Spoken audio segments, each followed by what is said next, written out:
Hello, respectable audience. My question is 60 divided by 10 into 3 plus 3. It is simple. 3 plus 3 is equal to 6. And here is multiplication.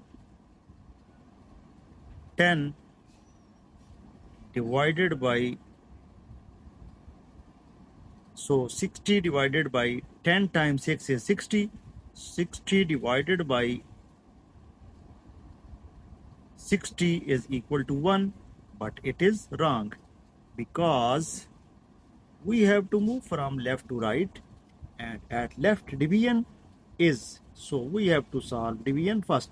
Means 60 divided by 10 will be solved first.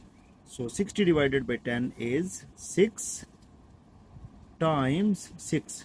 So 6 times 6 will be equal to 36. Hence 36 will be our answer. Thank you for watching and subscribing my YouTube video.